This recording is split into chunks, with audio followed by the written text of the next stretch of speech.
Hey everyone, welcome back to the channel where I try to prove that having multiple sclerosis doesn't mean that you can't live an active life. So having multiple sclerosis, I'm sure you've heard several times that you shouldn't exercise, you shouldn't do cardio because it worsens your fatigue.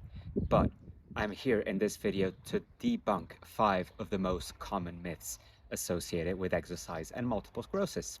So if you're ready to separate fact from fiction and are ready to dive into those workouts and live an active life, remember to hit that subscribe button and like this video. Ready? Let's go. Number 1 myth. You can't exercise if you have multiple sclerosis.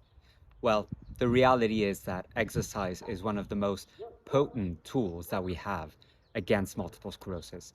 Leading an active lifestyle improves health on so many aspects, and it doesn't need to be like extreme exercise. It can just be like gentle movement.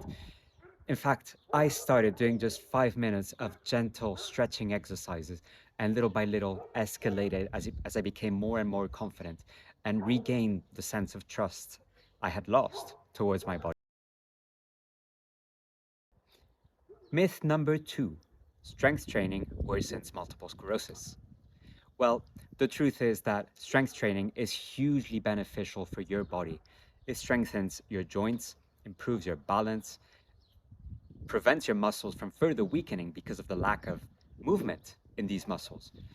So working out the muscles is one of the most important things you can do for your MS. Start with something as simple as doing biceps curls with elastic bands, where there is no harm, no danger of you harming yourself by losing control of the weight.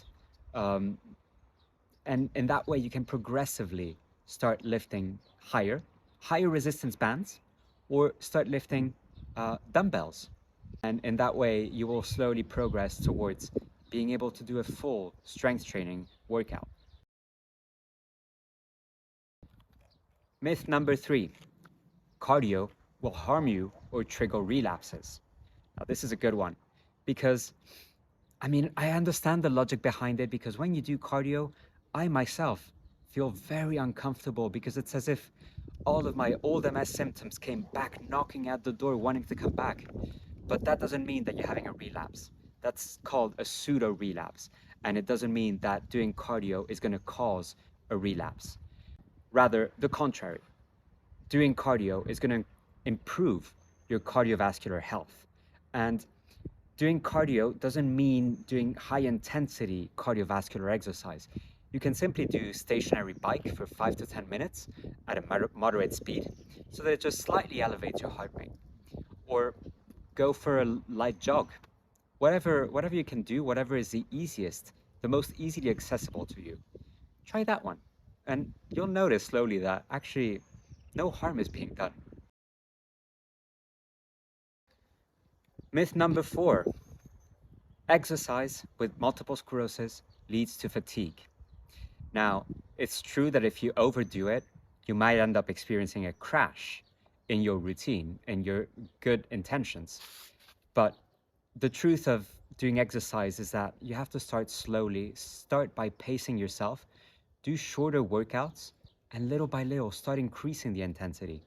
It doesn't mean that if you now only can do 5 minutes 3 times a week, that you won't be able to slowly one day do those 20-minute workouts 3 to 5 times a week. I myself have managed to increase to actually 45-minute workouts 3 to 4 times a week. Myth number 5, using adaptive tools means you're not really exercising. Well, that's not quite true, is it? Using a chair, using a handle, using an elastic band doesn't mean that you're not doing the exercise. It just means that you're doing it in a safer, more MS-friendly way.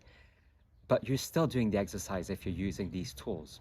Take an exercise band, for example. There's no risk of you harming yourself with those, but the effort is still there.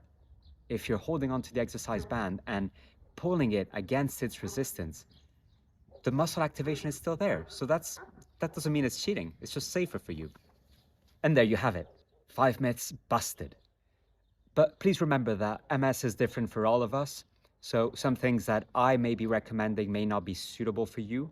So please make sure to consult with your healthcare provider to carefully assess what is the most convenient type of exercise for you. Nevertheless, don't let fear hold you back, because remember, movement is medicine. All right, guys. So remember to drop a comment below and contribute with perhaps what is the myth that surprised you the most, or which of these myths do you disagree with the most? Thanks for watching. I'll see you in the next one. In the meantime, keep moving, and I will see you soon, guys. Take care. Bye-bye.